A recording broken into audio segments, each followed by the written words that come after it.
All right, greetings everyone. The purpose of this video is to continue on looking at material from section 2.5. And we're going to continue, we're looking at work. And in this case, we're going to look at work specifically done in regards to stretching or compressing a spring. Okay. Now, before we jump into how to find the amount of work done in stretching or compressing a spring, we first need to talk about kind of these ideas of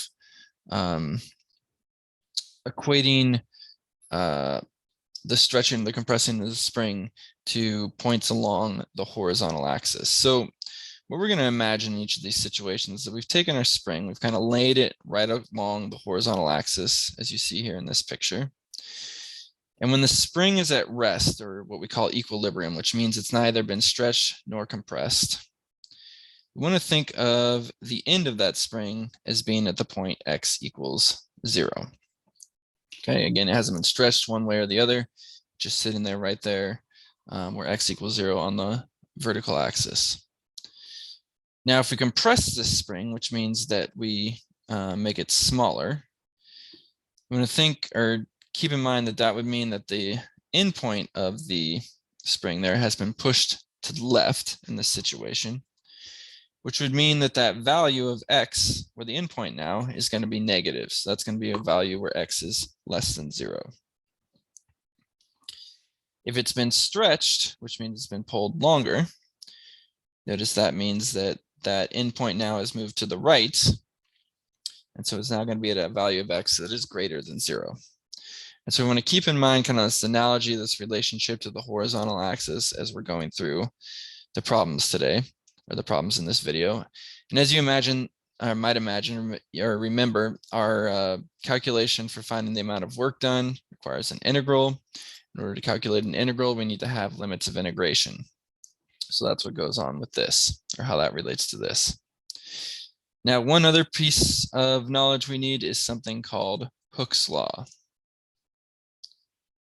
Okay, and Hooke's law more or less is a idea from physics that tells us how to calculate or how to find the amount of force required to compress or stretch a spring from the equilibrium position. Okay, and notice that this is force, not work in this case. And so the calculation for that, or the formula for that, is the force. It's going to be a function of x. Remember, x again is going to be this amount that we've been stretched or compressed. It'll be positive if we've been stretched, negative if we've been compressed, 0 if we haven't been moved at all. And it's given by some value k times that value x. And the value k is going to be a constant that depends on the particular spring that we're working with. Okay, as you might imagine, different springs require different amounts of force to be stretched or compressed, depending on their makeup and their size. And so this value k depends on them. Okay, so one of our steps in each of these problems will be to find that value k as we're working through it. All right, so let's take a look at an example. So let's suppose we have a spring where it takes a force of 8 pounds to hold it stretched 6 inches from the equilibrium position. And in this case, we don't have to worry too much about the fact that it's being held. We just need to note that it's been stretched. And notice that we're given the amount of force it took, which was 8 pounds. Then we're told that it's stretched 6 inches. Now, you may remember from our previous work calculations that we didn't work in inches. We worked in feet when we were working with the imperial system. So one thing that we'll want to do to start here is take this 6 inches, convert it into feet. And so we know that 6 inches is half a foot. All right, so our first thing we need to do is find that spring constant, that value k in the force formula. So remember, Hooke's law tells us that the amount of force required to stretch the spring is given by k times x. And where x is the amount that it's been stretched or compressed. In this case, we've been stretched or compressed a half a foot, and it was stretched, so that's a positive 1/2. So we'll plug that in there for x. We're also told that the amount of force required was 8 pounds. So we'll put that in for f of x, and that just leaves us the value k to solve for. In this case, we can do that fairly quickly by multiplying both sides by 2/1. Okay, when we do that, we see that the value of k is 16/1, or just 16. So we know that our force equation from Hooke's law is given by f of x equals 16x. All right, so that's good. So now we can actually answer the question. So the question says, how much work is done to stretch the spring 1 foot from the equilibrium position? So again, we're stretching it here, and we're trying to find work. So we know we're going to use that formula, integral of f of x dx.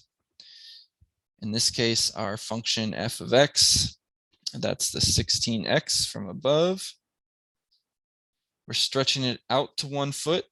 So that's what we're going to use 1 here. And then we're starting from equilibrium. So that force is starting at x equals 0, or 0 feet.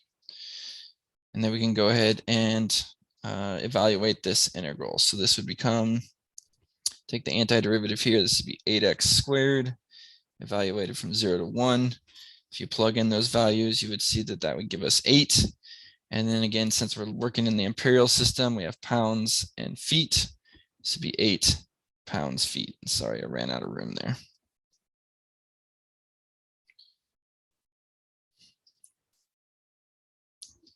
Okay. All right, let's look at another example. So here, we're told that it takes a force of 12 newtons. So we're working in the metric system now to compress the spring 0.3 meters from equilibrium. Then we're going to figure out how much work is done to stretch it 0.7 meters from equilibrium. So even though we're working in the metric system this time, the approach is very similar. We're going to start with our equation from Hooke's law, f of x equals k times x. We're given the force equation, or the amount of force, excuse me, is 12 newtons equals, we need to find that value k, times, now this time it's been compressed 0.3 meters. And we talked about if it's compressed, that means our value for x is negative. So we're going to multiply by negative 0.3 here for our equation. And then we can solve for the value of k by dividing by negative 0.3 on both sides. And when we do that, we end up with the spring constant here, k, being equal to 40. And I think, you know what, I forgot something. Since the force is being applied in the left-hand direction, the force is also negative. So it's actually negative 12 since it's going to the left. I apologize, I left that out. So the value of k there would be 40. Okay, so now we know that our force equation from Hooke's law is the f of x equals 40x. Go ahead and use our formula for work now, which tells us take the integral of the force function, which is 40x. We're trying to figure out the amount of work needed to stretch the spring 0.7 meters from equilibrium. So we know we'll be stretching out to 0.7. We're starting at 0 because it's starting from equilibrium. Again, we take our antiderivative, 20x squared, evaluate that from 0 to 0.7.